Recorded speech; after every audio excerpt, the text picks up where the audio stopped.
Hola a todos.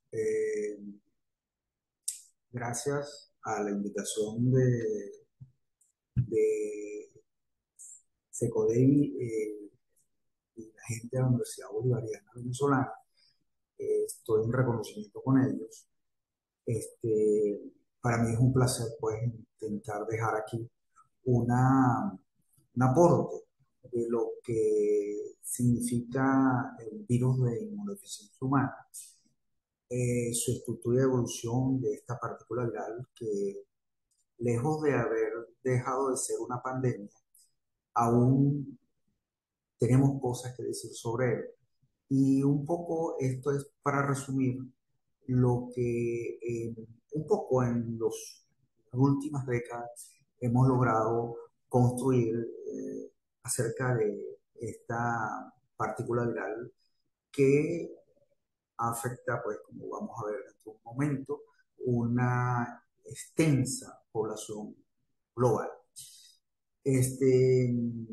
Como ustedes ven allí, mi nombre es Carlos Apontes. Mi maestría fue en el IBE, en el Instituto Nacional de Investigación Científica, es decir, como el doctorado fue realizado en el INRA, Francia, en Fisiología y Genética de Microorganismos. En la actualidad soy director de investigación en la Dirección de Docencia e Investigación del Instituto Nacional de Higiene. Para mí es un placer, por tanto, estar con ustedes y bueno, comencemos.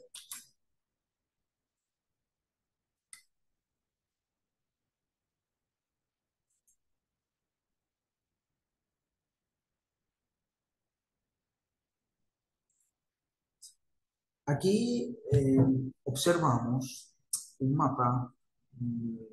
A los pocos años de haber aparecido que comenzó como una especie de brote epidémico en algunas regiones del síndrome de inmunodeficiencia aguda humana, que se denomina SIDA, pues, de nosotros.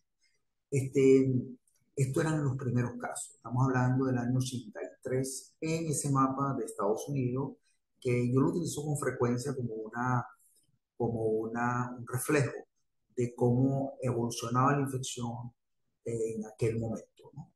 Estamos hablando, el virus aparece alrededor de los años 80 y esta es una de las primeras elecciones ya en el año 83 y los puntos amarillos aproximan unos 30 casos por localización.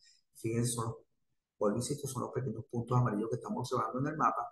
Y a medida que pasa el tiempo, vemos cómo va evolucionando a lo largo de ese mapa, del mapa norteamericano, el proceso pues, epidémico que se va a desarrollar. Entonces, fíjense que ya en el año 85 el panorama cambia, sigue estando localizado esencialmente en las costas y parte de la frontera con Canadá. Este, si seguimos observando, ya en el año 89 el panorama aún más dramático. Son distintos estados que están afectados en este momento. Ya para el año 95, pues, esta es la visión que tenemos de ese mapa. Y, y ya tenemos una idea de la expansión rápida del virus de inmunodeficiencia humana en poco tiempo, en pocos años. Ya en el año 97, pues el panorama es este y ustedes pueden imaginar que si esto es en Estados Unidos, donde sin dudas hay fortaleza en el sistema de salud, este, el virus, sin embargo, se expande muy rápidamente, en pocos años, y así podemos imaginar lo que pasa en África o en otras regiones, con menos recursos probablemente para poder enfrentar una epidemia de estas características. Esto como ya empezaba a alcanzar el nombre de pandemia, ¿no? Porque ya abarcaba diversos países. Ahora, de hecho, en África, para la época, ya se hablaba de situaciones en las cuales cuerpos militares,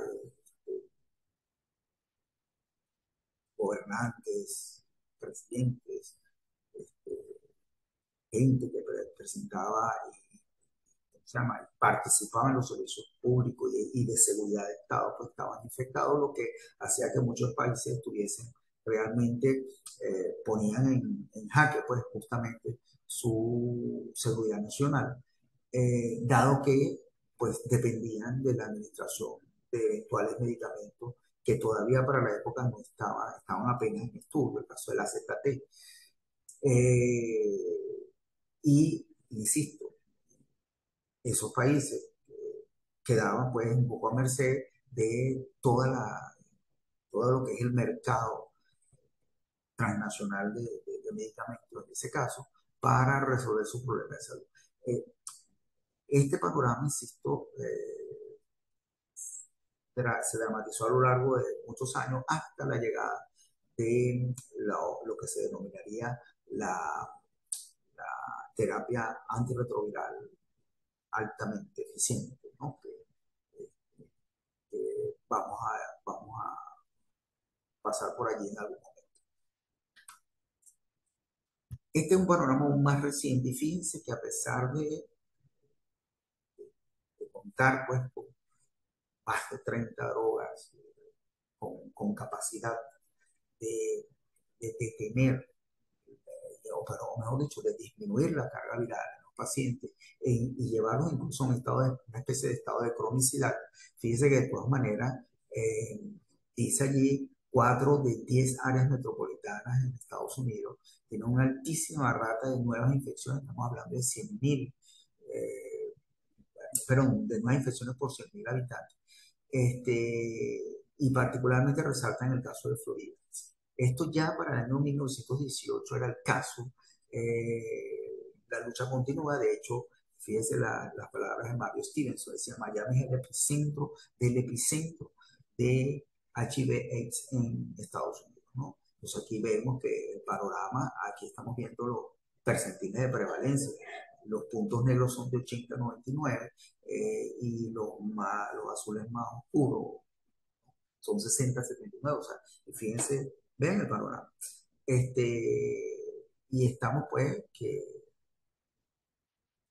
todavía esta epidemia sigue en ciernes, sigue habiendo nuevas infecciones, de manera que el problema, a pesar de que con la terapia antirretroviral existente nos permite como convertirlo en un problema menor, sin embargo, fíjense la expansión del virus.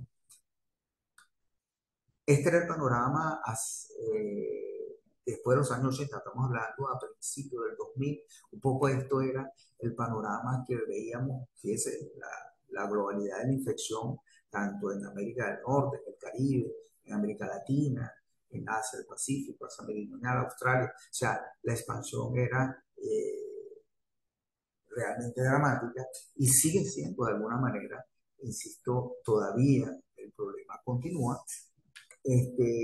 Aquí vemos, por ejemplo, un excelente gráfico con una especie de aproximación para el año 2018, una especie de aproximación de la situación en varios países. Fíjense el caso de Nigeria, ¿no? Esta línea verde que abarca lo que podría ser nuevas infecciones en niños versus muertes provocadas por la infección. A, a todas, correlación a su vez la aparición de personas infectadas nuevamente, perdón, nuevos infectados, disculpen, correlaciona con los pacientes que viven con VIH y correlaciona evidentemente con aquellos que están recibiendo tratamiento. Eso uno tiene un panorama rápido en cuanto, por ejemplo, a cuántos pacientes están recibiendo, cuántos pacientes, perdón, están recibiendo tratamiento antirretroviral y lo puedes contrastar muy rápidamente con la aparición de nuevos infectados. Entonces tienes un panorama global en distintas regiones. Ahí está, bueno, insisto, está Rusia, estaba Nigeria, está Rusia, está Estados Unidos, de hecho, este recuadro a naranja, y otros distintos países que han sido, aquí está Mozambique, lo resaltan en particular. Eh, entonces, o Sudáfrica, fíjense el caso de Sudáfrica, ¿no? con una enorme cantidad de personas que están recibiendo tratamiento, personas que correlacionan con la persona evidentemente que viven con VIH, pues esas también están recibiendo el tratamiento respectivo, pero la aparición de nuevos infectados también sigue siendo relativamente alta. Entonces, ese tipo de correlación nos permite proyectar en el futuro, en el momento y hacia el futuro, cómo debemos implementar el programa y cómo va evolucionando obviamente la infección.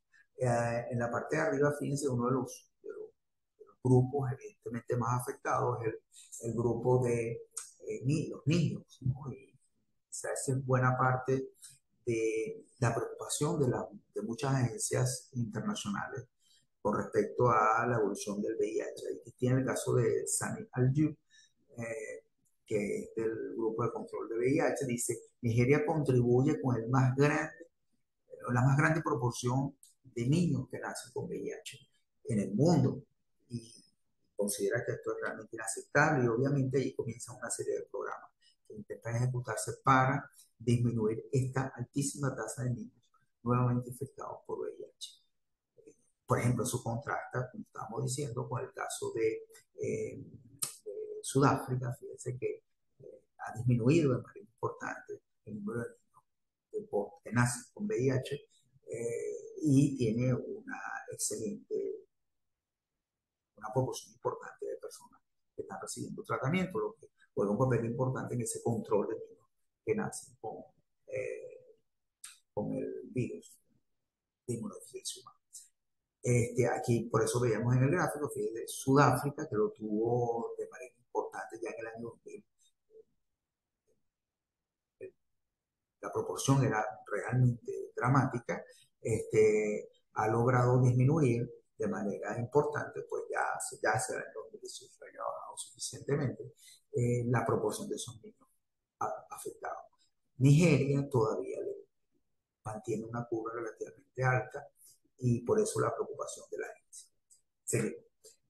Aquí vemos, por ejemplo, que muchos nuevos casos a lo largo de los años, y ahí la tendencia sigue siendo similar, es hombres con sexo, tanto, digamos, la, ¿cómo se llama? La curva que se mantiene por la transmisión sexual, este, de hombre, sexo con hombre, que estamos hablando, también el caso del contacto heterosexual y particularmente una tendencia que se sigue imponiendo es esa transmisión por el intercambio de inyectadoras por el uso de drogas, ¿no? Entonces, como ustedes ven, esas curvas siguen de alguna manera manteniéndose, varía un poco entre países. Por ejemplo, en el este de Europa, en el Asia Central, fíjense que hay una proporción importante de personas infectadas. Ucrania también está allí. Y en el caso de Rusia, justamente la variable nuevos casos por intercambio de agujas en el uso de drogas es el evento clave que permite explicar la evolución del VIH en Rusia en este momento. Pero fíjense que incluso en el caso de Florida, en Estados Unidos, vemos que, por ejemplo, tanto perdón, la transmisión homosexual como heterosexual ya llega a ser proporcionalmente equivalente, sigue habiendo una fuerte proporción de personas que transmiten, que se transmiten el virus producto del intercambio de infectadoras por el uso de drogas. Y aquí una combinación pues del hecho de de la homosexualidad y del intercambio también pues juega un papel importante en el mantenimiento pues, de la pandemia. Aquí vemos también un gráfico similar al que estamos viendo, solo para Estados Unidos. Aquí está la tasa de niños infectados, aquí la tasa de supresión viral que ha logrado, aquí la proporción de población infectada, aquí la tasa la aparición de nuevas infecciones anual, cada mil personas y la tasa de muerte.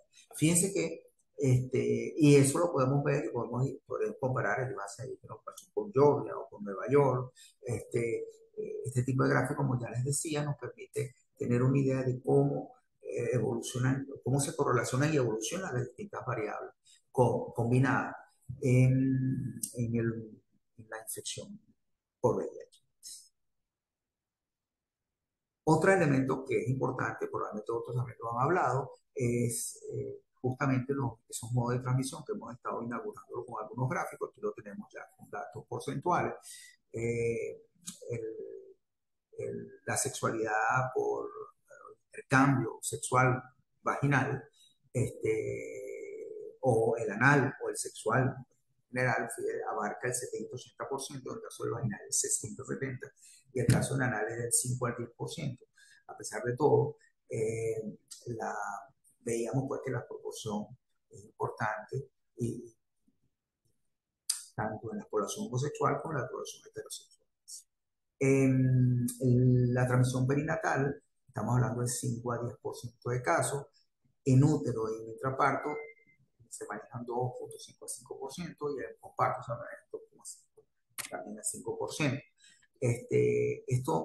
Esto tiende a bajar debido a una serie de cuidados, tanto en el proceso eh, preparto y el posparto. Y la cesárea, sin duda, ha colaborado en disminuir pues, el número de afectados posparto en el mundo. Eh, en el área parenteral, como ya decíamos, pues, particularmente por ese intercambio de aguja o por transfusión sanguínea, manejamos alrededor de 8 a 15% de los casos. El abuso de drogas, fíjense que abarca una proporción importante, y la transfusión es el porcentaje menor. Ok, este es el agente implicado en todo este panorama que hemos intentado dibujar de manera muy resumida. Fíjense que es una partícula eh, viral, vuelvo insisto, que se caracteriza porque contiene un genoma de tipo ARN, es decir, un ácido ribonucleico. Ese ácido ribonucleico está protegido por una cápside que tiende a respetar una cierta geometría. Ahí tiene y colabora en la construcción de la partícula viral un área de matriz, y sobre esa área de matriz se monta una membrana lipídica característica, de hecho, que es literalmente secuestrada del huésped, es decir, del hospedero infectado. Una vez que el virus quema y sale fuera de la célula, pues se lleva parte de lo que es la membrana celular del hospedero, pero decorada obviamente de su proteína específica, que son las proteínas virales específicas, que son, en este caso, GP41, que se mantiene eh, insertada en membrana, y la GP120, que se proyecta fuera de la partícula viral. Entonces, sin embargo, les muestro más abajo que una partícula madura es un poco más compleja que esta partícula que estamos viendo allí. Vemos que incorpora pues varias proteínas, la, P, la P24, que es interna en la construcción de ese core viral, junto con la P6, y obviamente dentro de del RNA que está literalmente haciendo una ribonucleoproteína, están dos importantes enzimas.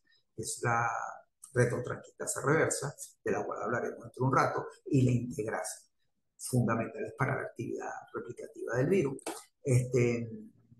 También en esa área matriz está la P17, que es justamente la proteína matriz que estamos viendo más arriba. Pero interesantemente, en la membrana, sobre lo que habíamos llamado la membrana del, del virus, que era la membrana, parte de la membrana del huésped, vemos efectivamente proyectada la GP120 y la GP41, pero a su vez vemos que hay incorporado dentro de esa membrana particularmente dos glicoproteínas relevantes para el hospedero, que son el HLA clase 2 y HLA clase 1. Si ustedes recordamos un poco inmunología, recordaremos que son buena parte de lo que se denominan los antígenos de histocompatibilidad eh, característicos del hospedero. Esos son los que indican lo que es propio a lo que no es propio, es decir, es lo que le permite distinguir al sistema inmunológico lo propio de lo extraño. Y es lo que, y es lo que impide que el sistema inmunológico ataque a sí mismo el cuerpo humano y solo se encargue pues, de eliminar todas aquellas partículas extrañas.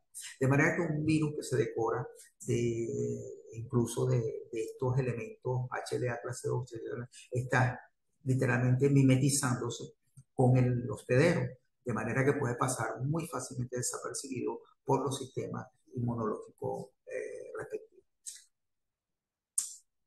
Si nosotros sacamos ese genoma interno, ARN, vamos a decirlo de alguna manera física, ilustrativa, lo estiramos y leemos el interior de ese genoma y tratamos de decodificar la información que se encuentra, vemos que, bueno, efectivamente hay una organización genética importante que el virus, que muchos retrovirus respetan ese tipo de organización. Retrovirus es, pues, retroviridae, es la familia a la cual pertenece el virus del VIH.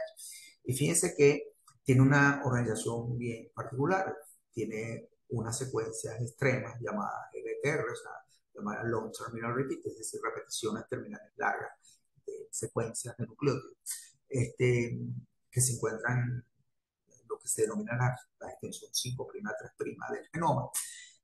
Inmediatamente viene una sección GAG, una sección POL, una sección con algunos proteínas, como genoma de proteínas accesorias o que van a codificar para proteínas accesorias, la sección ENF, cultura, y vamos a ver de qué se trata, y vemos que hay algunas modificaciones de ese genoma para producir también otras proteínas accesorias, y termina pues con una proteína accesoria y el long terminal de la sección 3'. Entonces, la verdad es que la forma en que se decodifica este genoma es, como ustedes pueden ver allí, hay una poliproteína para las distintas proteínas estructurales y alguna manera, pues la partícula viral, y otra poliproteína un poco más grande, donde además involucra la producción de la transcriptasa reversa y la integrasa. Fíjense que en la sección de envoltura se encuentran justamente las proteínas que se proyectan en superficie, las EP120 y las EP41, que como un precursor primario luego son clivadas y eventualmente expresadas en superficie. Entonces, cada una de estos productos, como ustedes vieron, son poliproteínas y por tanto tienen que ser clivadas en algún momento para separar las distintas manifestaciones, porque las distintas funciones que van a cumplir estas distintas proteínas, sean estructurales o enzimáticas o reguladoras. Y allí ven, por ejemplo, el caso de GAPOL, fíjense los distintos fragmentos en lo que es dividida, y aquí los puntos en los cuales son reconocidos por las distintas proteasas para liberar los distintos componentes en el precursor poliproteína. Aquí vemos, justamente recordando el genoma, vemos, fíjense, las proteínas estructurales y los puntos de clivaje. Una vez clivado está la cápsula, la matriz, la nucleocápsula, la P6. En la pol está la proteasa, la integrasa, la renasa y la reversa transcriptasa, que ya veremos su funcionalidad, y las P120 y las P41. TAP y REF, que tienen papeles absolutamente regulatorios en los procesos replicativos, están allí pues estabilizando transcripción y colaborando en el proceso replicativo genético del virus una vez que ha entrado en la célula. Y aquí hay otras proteínas accesorias que además de participar en los procesos regulatorios replicativos, están en los procesos regulatorios que permiten interaccionar con el sistema inmune con un mínimo de afectación a la partícula viral. Es importante recordar que el virus tiene dos genomas, son dos genomas que se enlazan, o sea, de alguna manera, a través de tipos de intercambio de base Watson que conocemos.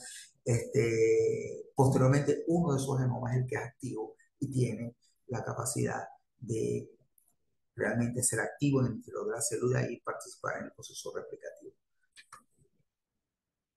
Ahora bien, ¿cuáles son los orígenes de este virus en términos generales? En términos generales, y con los análisis filogenéticos se ha hecho hasta el momento, hay una fuerte relación entre los genomas del virus de VIH aislados en humanos y aquellos aislados eh, que han sido obtenidos de chimpancé y de simio, particularmente el chimpancé. Fíjense que incluso cuando uno hace una filogenia con los distintos aislados y los compara, los distintos aislados desde el punto de vista genómico, los compara uno con otro, entre humanos y los aislados de chimpancé, vemos la fuerte correlación o la proximidad evolutiva que tienen los distintos aislados humanos, que tienen, por ejemplo, HIV1, con subtipos, tanto los subtipos A, B y M. Fíjense la proximidad de los tipos A y B con algunas cepas, algunos aislados obtenidos en simios, y aquí también en chimpancé, pero y aquí también el caso del subtipo M, fíjense la proximidad evolutiva, o sea, el ancestro común que comparten estas partículas, si vemos el proceso evolutivo desde el punto de vista filogenético, desde el punto de vista dicotómico. Aquí tenemos también la proximidad también para el caso del subtipo humana. Y fíjense también que parece un poco escapar, sin embargo, mantiene una fuerte correlación con ancestros comunes con el chimpancé, con el lado del chimpancé. Entonces, lo que ha permitido decir pues que el reservorio natural del VIH previo a la expansión humana fue sin duda el chimpancé y algunos monos mangaví que parecen tener a HIV2 como actuar como un reservorio de HIV2. De manera que el salto de interespecie que parece haberse ejecutado en su momento es buena parte de la explicación del origen del virus de inmunodeficiencia humana. Eh, Parece que los tres grupos, tanto de HIV1, MNO, parecen ser eventos separados de evolución, como lo podemos ver aquí en distintos momentos, y probablemente eso también permite explicar un poco el patrón de distribución de estos distintos subtipos. El hospedante natural se asume que el hospedante natural del virus de simio en su momento tenía una respuesta inmune relativamente menos robusta que aquella encontrada en humanos y, y con una pobre capacidad de control viral. Eh, pero, interesantemente, en simio hay lo que se denomina la pérdida de células CD4, que es un marcador importante en el proceso infeccioso humano. Parece que raramente se produce y incluso raramente progresa un proceso inmunodeficiente. Sin embargo, en humanos, pues a pesar de la robustez del sistema inmunológico, este proceso se da como ya ustedes saben. Interesantemente, como dice aquí, el virus de inmunodeficiencia simio replica en algunos primates no humanos, en otros primates.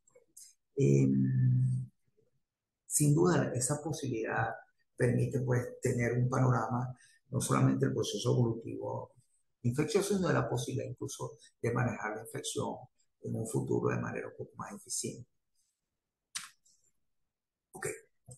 Si lo vemos desde el punto de vista del organismo humano, vamos a intentar aproximarnos a través de un modelo que se generó en simio y justamente nos permite tener un poco la claridad de cómo empieza el proceso infeccioso del virus de inmunodeficiencia humana. Aquí lo primero es cruzar una barrera, la famosa barrera. En este caso estamos utilizando la vagina como el modelo inicial. Fíjense que la mucosa vaginal suele ser bastante efectiva para evitar la infección por virus y por otros patógenos, si se encuentra sana, es decir, si se encuentra en un estado relativamente normal de mantenimiento, de higiene, etcétera. Y eso parece ser una mucosa relativamente densa, difícil de atravesar por un microorganismo. Sin embargo, fíjense que justamente deterioros de la mucosa del epitelio, como dicen aquí, cérvico-vaginal, pues produce acceso para el virus de VIH. De hecho, la mucosa anal, que también, de hecho, la mucosa anal, de hecho, no está preparada biológicamente para la penetración sexual. Los vasos sanguíneos están relativamente accesibles, muy rápidamente accesibles, prácticamente en superficie, de manera que las rupturas capilares se hacen con mucha frecuencia en en el tipo de penetración anal, de manera que la transmisión anal es muy eficiente para el virus de VIH. Insisto, en el caso de la penetración vaginal, si hay ruptura de esa mucosa, de esa densa mucosa, es cuando el virus tiene posibilidad de acceder eh, a, a la, a la, al organismo, pues, e intentar el proceso infeccioso. También, en algunos casos, pues, la endocervix puede ser atravesada también por daño de la misma o bien por la participación de células inmunitarias que pueden servir de colaboradores o de viajeros a la partícula viral. La verdad es que la partícula viral, una vez que entra dentro del organismo, pues hace que las células estén disponibles, por decirlo de alguna manera, a la infección y comience pues un proceso de liberación viral. Parece que este proceso de liberación viral es relativamente rápido. No hay realmente un periodo de latencia realmente largo, como vamos a ver dentro de un rato. La verdad que, bueno, una vez que el virus ha hecho contacto con uno de sus blancos favoritos, que es la célula TCD4, y ahorita vamos a ver la importancia del linfocito CD4 en todo lo que significa el montaje de una respuesta inmunológica, y por ello que en pocos días, una vez ¿cómo se llama?, del momento cero de infección a el comienzo, el real del proceso infeccioso fue apenas 3 o 4 días.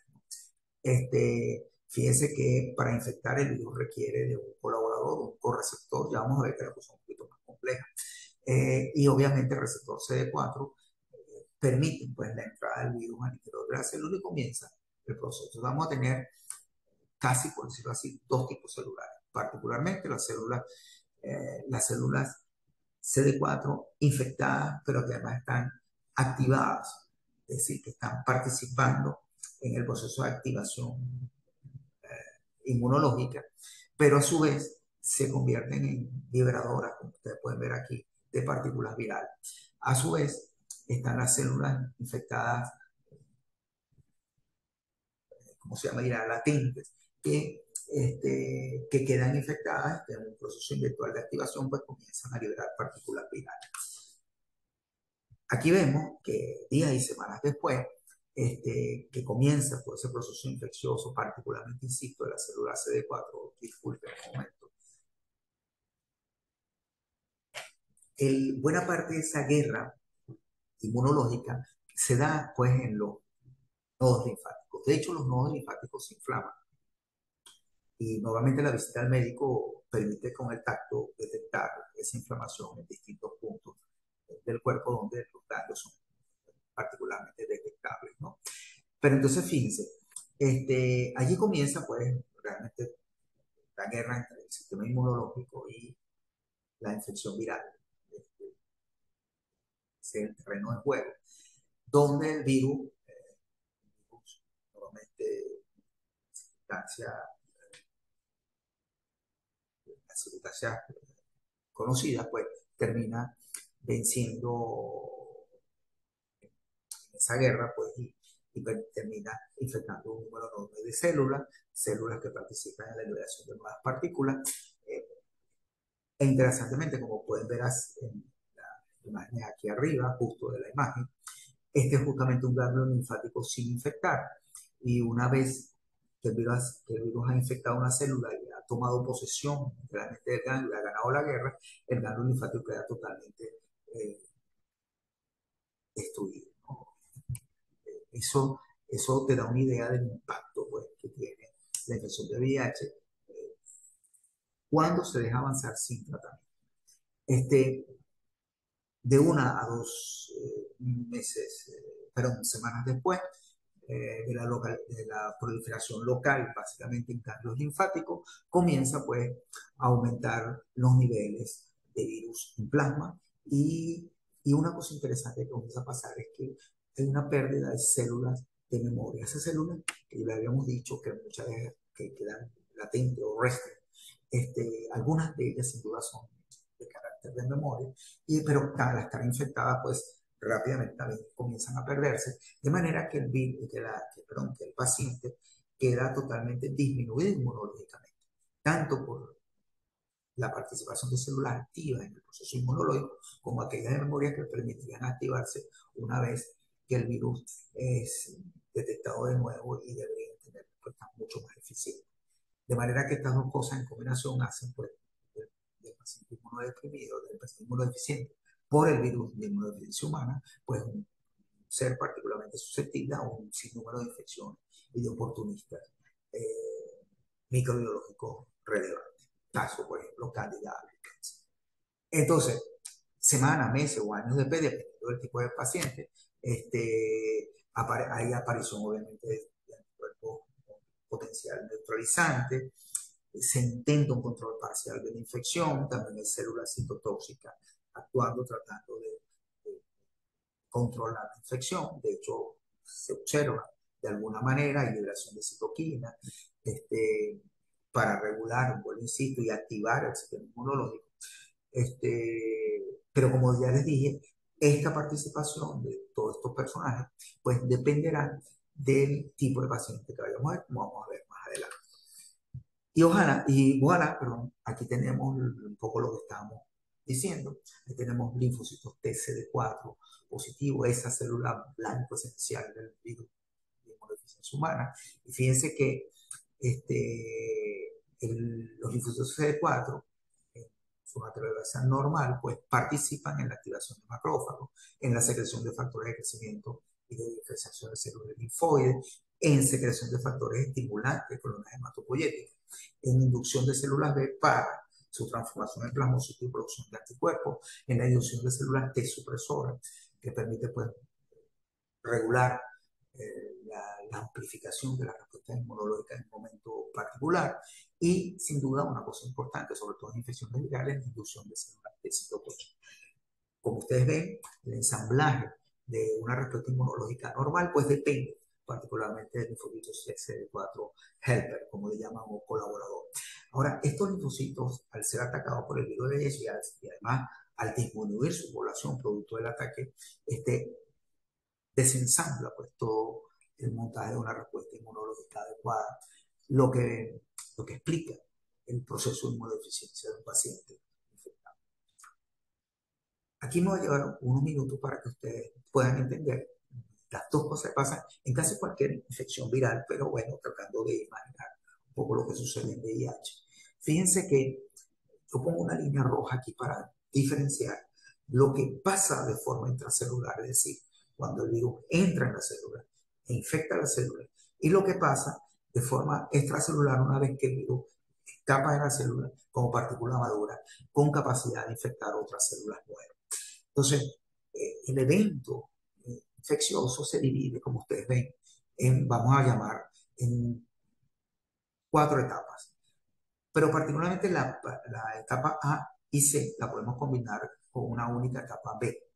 ¿Qué quiere decir esto? Fíjense, hay una etapa A en casi cualquier infección viral que le denominamos el periodo de inicio, es decir, el periodo en el cual es ese periodo, como ustedes ven, que el virus está entrando en la célula o ha entrado en la célula, comienza su proceso de producción de partículas, perdón, de proteínas, de genoma viral, para luego ensamblar tanto las partículas virales, tanto las proteínas virales que se están produciendo y el genoma viral en una partícula viral que logre construirse en el interior de la célula y gemar luego, posteriormente, como partícula madura fuera de la célula.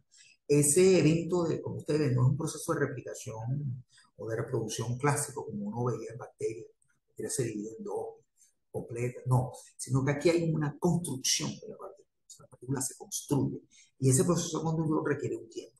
Y eso es lo que se denomina el periodo de eclipse, eh, que mucho es inobservable. Si uno viera la célula en ese momento, pues uno no puede ver realmente ningún evento interesante en la célula porque el proceso está en construcción. Una vez que las partículas han sido construidas en el interior de la célula, comienzan a acumularse partículas virales intracelulares en el interior de la célula. Entonces, a esos dos periodos, por eso le digo tanto el de la construcción de la partícula como en los eventos de ensamblaje de la misma, a esos dos periodos le llamamos periodo latente. Porque de hecho, insisto, normalmente incluso en ese periodo de acumulación de partículas intracelulares, nosotros todavía no sonamos mayores cambios en la morfología celular.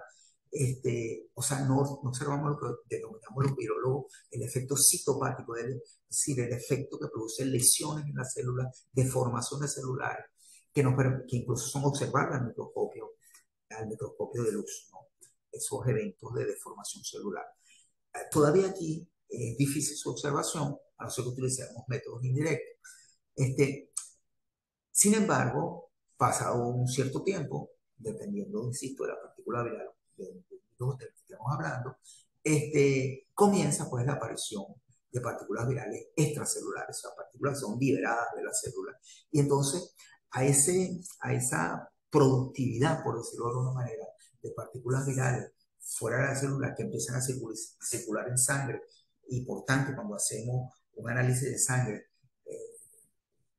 plasma, plasma celular o paciente infectado, y intentamos ¿cómo se llama? Diagnosticar o detectar las partículas virales circulantes, ya allí estamos hablando de carga viral. Es decir, la carga viral, en términos generales, es la fase D, es decir, es el periodo de elevación del título del virus de forma extracelular y, en el caso de un ser humano infectado, esa, esa, esa circulación de virus en sangre. Entonces, como ustedes ven, yo conozco en buena parte la realidad de lo que está pasando de forma extracelular, pero lo que está pasando de forma intracelular me queda un poco en eclipse. Es decir, todavía habrán células infectadas que no están liberando partículas virales, pero que están infectadas, que se mantienen infectadas y se convierten pues, en factores de difícil control, incluso para la propia terapia antirretroviral, eh, lograr pues, disminuir la carga viral de manera eficiente, en algunos casos producto justamente de diferenciar entre lo que pasa intracelularmente y lo que pasa de manera extracelular.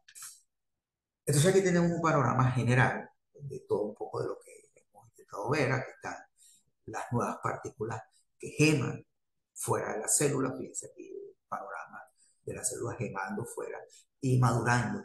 Hay una partícula inmadura, una partícula madura, una partícula que está en el core, es literalmente una especie de icosaedro. Ha sufrido los clivajes necesarios para convertirse en partícula madura.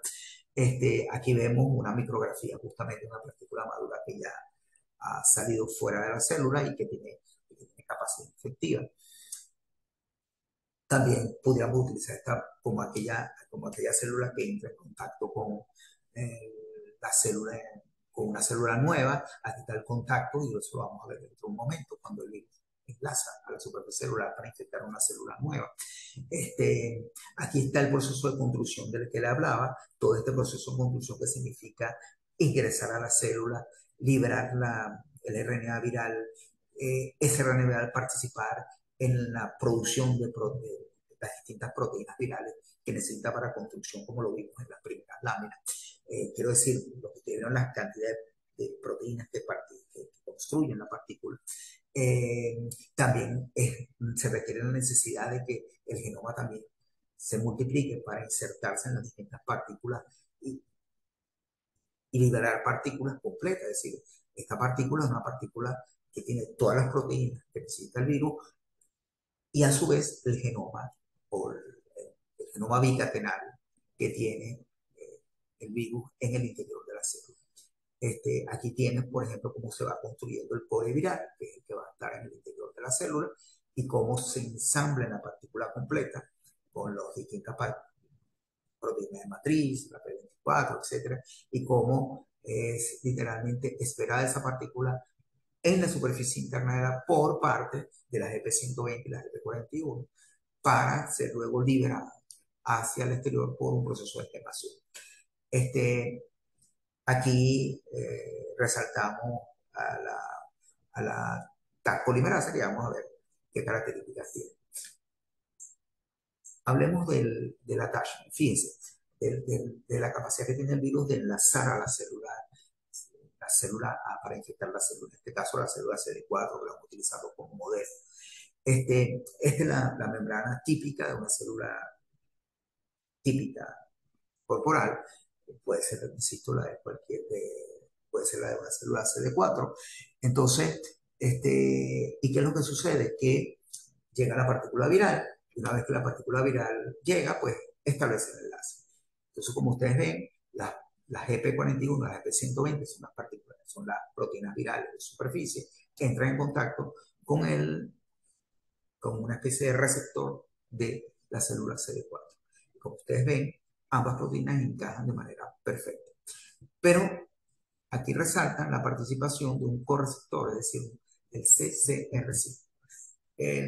Ese correceptor, que es un receptor de quimoquina, es necesario para hacer un segundo contacto con la GP120, y es en ese segundo contacto que se hace realmente eficiente el proceso de internalización viral, o sea, que el virus entre al interior de la célula. Sin ese segundo contacto, el proceso es totalmente ineficiente.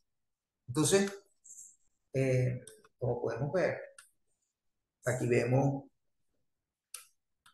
pero la eficiencia, pues, en términos nanomolar, eh, de la, de la, ¿cómo se llama? De la fijación de la partícula viral a a la célula.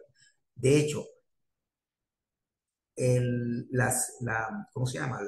El attachment de la GP120, CD4, perdón, de la GP120, de la CD4, tiene un rango de alrededor de 1 a 20 nanomolar de afinidad, mientras que la afinidad cuando se incorpora a CCR5 es muchísimo mayor que sus valores, de manera que entendemos pues que esa fijación por CCR5 es fundamental para la estabilización del complejo y la entrada del virus al interior de la célula. Aquí lo volvemos a ver, vemos cómo el virus, una vez estabilizado el sistema, entra en el interior por fusión, entra en el interior de la célula por fusión, porque acuérdense que el virus está también rodeado de la membrana lipídica, que ya habíamos hablado anteriormente, que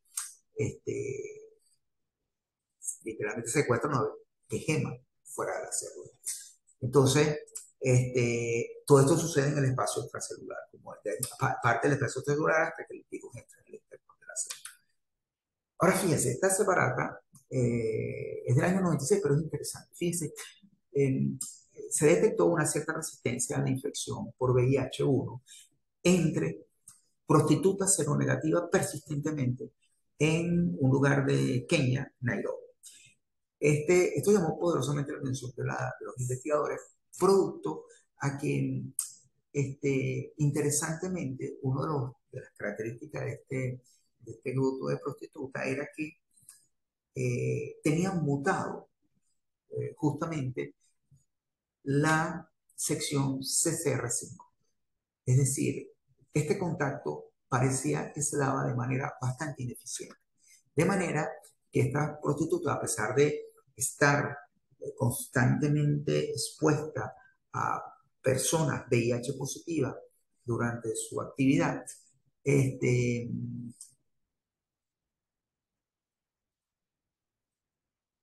interesantemente, insisto, eran cero negativas. Y a pesar de que se mantenían en actividad. Pero igual, insisto, cuando se hizo el estudio se dieron cuenta que efectivamente había una mutación justamente en este correceptor fundamental para la interacción con ¿cómo se llama? Con el virus. Ahora bien, dada esta situación, este, debemos entender entonces que un factor de resistencia pudiera ser la presencia de este receptor.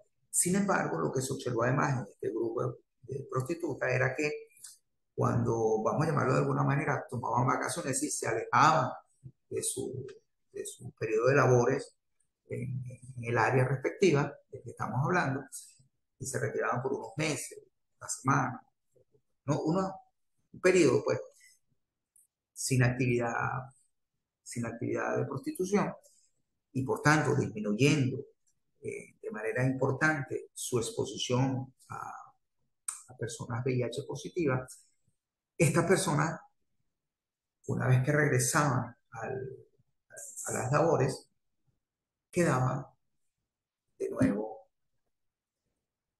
ahora sí quedaban infectadas, es decir, se convertían a ser cero positivo. Este, esto permite visualizar que el proceso de la infección por VIH es extremadamente complejo.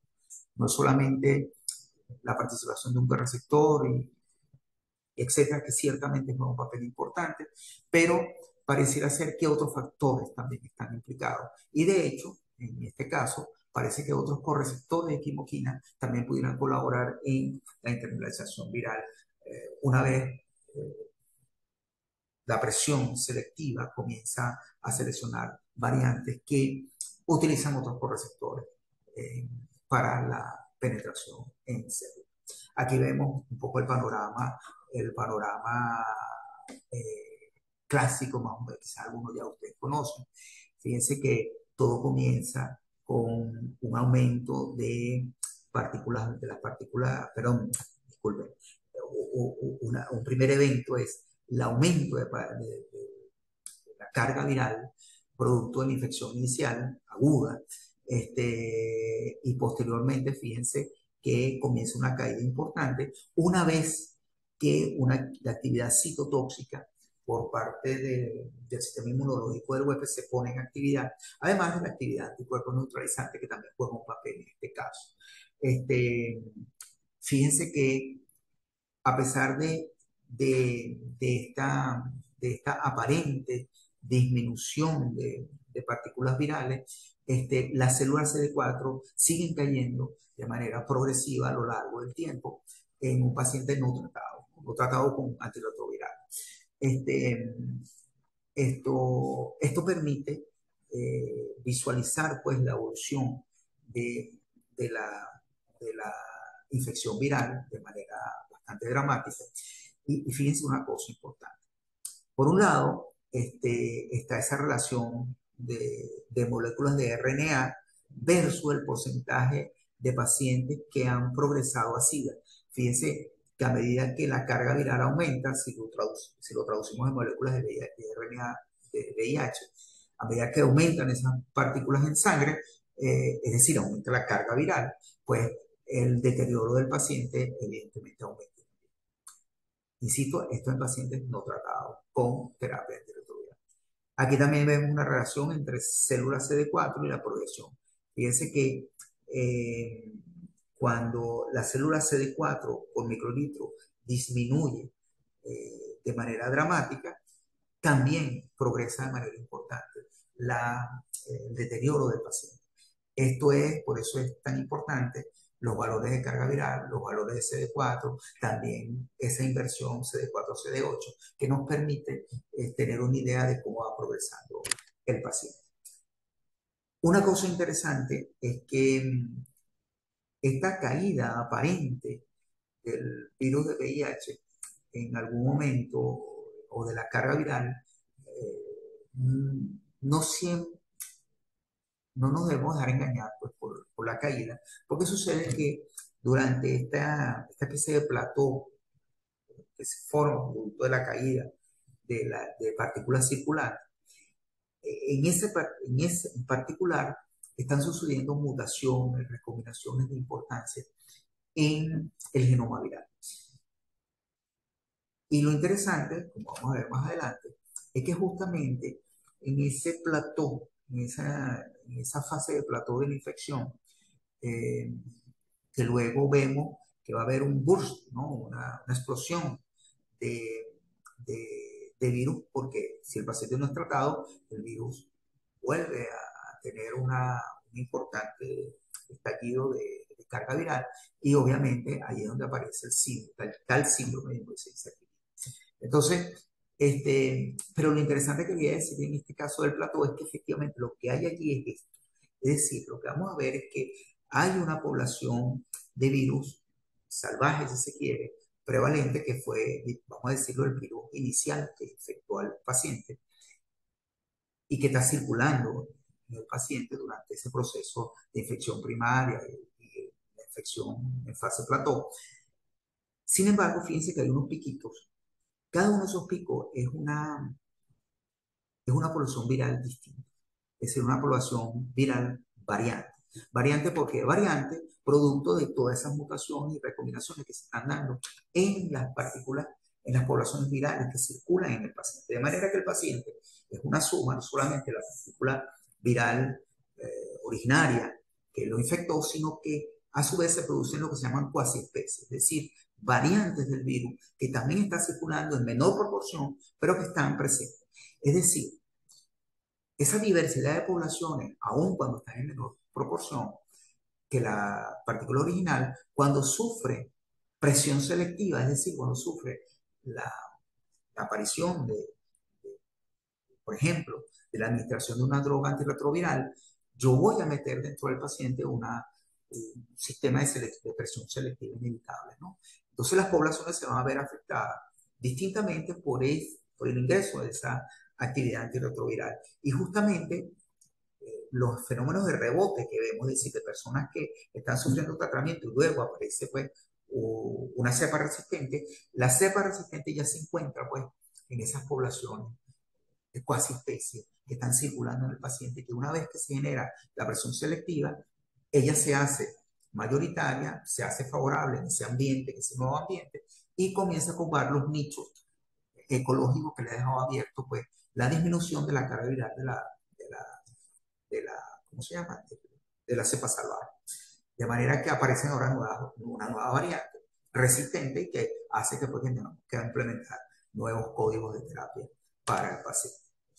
Todo esto se explica en el caso de, de estos eventos que están sucediendo en el paciente por la famosa teoría de evolución. La teoría de evolución que habla en términos generales de adaptación y diversidad filogenética. O sea, lo que estamos viendo es al virus permanentemente en un proceso de adaptación a las nuevas condiciones ambientales en las que está sometido y a una tendencia a la diversidad, en el caso del virus de VIH, a una especie de diversidad genética en términos de cuasi especie, como pudimos ver, y que le permite sobrevivir ante situaciones de estrés, en el caso, pues la implementación de terapias antirretrovirales o cualquier otra presión selectiva. Aquí vemos lo que Darwin nos hablaba tempranamente, que esa diversidad de especies que vemos en el mundo es producto de selección natural. Entonces, lo que vamos a ver en el paciente VIH también y la diversidad de partículas que vamos a ver en el interior del paciente será producto de un producto de selección. En un principio natural, pues, por ejemplo, el sistema inmunológico es un sistema de selección, un sistema de presión selectiva que está generalmente produciendo una presión sobre las distintas poblaciones que circulan de cuasi especies, de variantes genéticas del virus. De manera que, y como decíamos, la terapia antirretroviral también, pues, otro tipo de presión selectiva. De manera que estamos viendo la teoría de evolución darwiniana en plena evolución en un paciente VIH que, insisto, tiene inevitablemente una colección de variantes que se producen producto, insisto, de varias variables a su vez, pero particularmente la participación del sistema inmune y posteriormente la terapia antirretroviral. Aquí vemos de nuevo la misma situación, esa diversidad que, que vemos en términos de cuasi especies, pero que después se traduce en la formación de subtipos distintos, como estuvimos viendo, también se explica por la teoría de evolución darwiniana. Aquí vemos una de las situaciones particulares del virus, una de las situaciones particulares de los virus RNA y el virus de VIH, no escapa de ello por ser un virus ARN, es que su transcriptasa reversa, que es esta proteína grandota que estamos viendo aquí, esa transcriptasa reversa, además de tener su actividad de transcriptasa, es decir, de formar a partir del ARN un DNA, ¿no? Es decir, ese DNA, que luego ese DNA se va a incorporar al DNA del huésped y va entonces a convertirse en parte del genoma del huésped, del hospedero, disculpen, este, esa capacidad que tiene esta transcriptasa de revertir la información código de ARN en ADN, pues es esta proteína que están viendo aquí. Esa proteína y el centro activo de esa proteína para hacer ese recambio de ARN en DNA, pues se encuentra justamente aquí, cerca de lo que llaman palm y fingers, o sea, lo que es la palma y los dedos, pues literalmente agarra la doble cadena perdón, el RNA del virus y comienza a construir una especie de doble cadena, porque es una cadena ARN por un lado y DNA por el otro, que es la cadena que está en construcción. Entonces, pero fíjense que al final de esa estructura está la RNase-H. Esa actividad de RNase-H lo que va a hacer es eliminar el RNA viral, ¿no? Y dejar que la cadena de DNA se libere, ¿no? Ya construida, y a su vez luego se duplique, luego por una actividad transcriptasa también, se duplica en una doble cadena y esa doble cadena, como la actividad integrasa del virus, permite que se integre en el interior del genoma del hospedero. Como ustedes ven, pues es todo un diseño arquitectural extraordinario que permite pues la construcción de esa doble cadena de DNA a partir de una cadena de RNA viral. Una cosa interesante es esto que llamamos Proofreading Repair Activity. Una cosa interesante que no tienen los virus ARN y el virus de VIH, es el caso también, que no tienen una actividad correctora. Es decir, las células eucariotas superiores, como las nuestras, las polimerasas nuestras, tienen la capacidad de corregir los errores que pueden estar introduciendo los fenómenos de polimerización, de transcripción, durante el copiado de la cadena de ADN, ¿no? Entonces, si yo voy a copiar la cadena de ADN, lo voy a transcribir en forma de ARN, en el caso de los eucariotas, yo puedo estar introduciendo errores producto de la transcripción o de la replicación, pero al haber un sistema de corrección, rápidamente el sistema de corrección ve los errores y los corrige, lo que disminuye la tasa de mutación muchísimo en los eucariotas superiores. En los virus RNA, ellos no tienen esa capacidad de corrección, de manera que la acumulación de errores suele ser bastante importante, de errores en la construcción de las cadenas, y por eso explica lo que estábamos viendo anteriormente, con respecto a la aparición de subpoblaciones de cuasi especies enormemente diversas, pues han acumulado mutaciones diversas, pero que les permiten tener ventajas muchas veces dependiendo de las condiciones y los nichos ambientales que se abren durante los procesos infecciosos. Entonces, ya estamos, no me equivoco, llegando al final, efectivamente. Aquí ven entonces cómo aquí hay algunos de los marcadores mutacionales que vemos tanto en para la resistencia. O sea, estos son las mutaciones que vemos, que ahorita la RNSH, que es la famosa transcriptasa reversa. Y aquí están algunos de los puntos mutacionales que normalmente se producen para justamente resistir a los inhibidores de la transcriptasa reversa. Entonces, son las formas en que escapa pues, el virus a los fenómenos inhibitorios de ciertos antirretrovirales. Y aquí el caso de las proteasas, para los inhibidores de proteasa también hay mutaciones que aparecen y que permiten pues, escapar de esos inhibidores. Entonces, es importante tener entonces, estar de acuerdo, pues que para, para llegar a comprender la infección de VIH, pues hay todo un algoritmo que hay que respetar, pues normalmente siempre se sospecha, pero tiene pruebas de VIH positivo, va a una historia clínica o examen físico, también debe someterse a estudio de laboratorio, debe diagnosticarse el estadio de la enfermedad, eso dependiendo del caso, pues irá a tratamiento y a seguimiento, y obviamente se recomienda restablecer la calidad de vida, tanto y ver en el seguimiento todos los factores sociales, psicológicos, etcétera, para ir llevando al paciente, pues todos estos elementos, como ya dije, todos estos elementos que impactan la actividad del sistema inmunológico también impacta la actividad del virus. Y recuerden, pues, aquí hay todo un evento también de psiconeuroinmunología que se han impuesto una serie de contextos psiconeuroinmunológicos que también hay que tener en consideración. Y hablan también, muy importante, la relación efectiva con el tratamiento, de esa adhesión adecuada del paciente al tratamiento, lo que permite obviamente que en la actualidad muchas de las personas afectadas con VIH tienen un cierto grado de cronicidad de importancia. Entonces, vamos a dejarlo hasta aquí. Para mí ha sido un placer estar con ustedes. Como ya les dije, estoy a sus órdenes. Este, y podemos seguir estando en contacto a través de Rosicar, Mata, pues, que es uno de los enlaces importantes en este tipo que he tenido en este tipo de, de invitaciones, de manera que estamos a sus órdenes. Bueno, muchas gracias por su atención prestada y para mí, bueno, insisto, espero poder en un futuro estar de nuevo con ustedes. Muchas gracias por su atención. Hasta luego.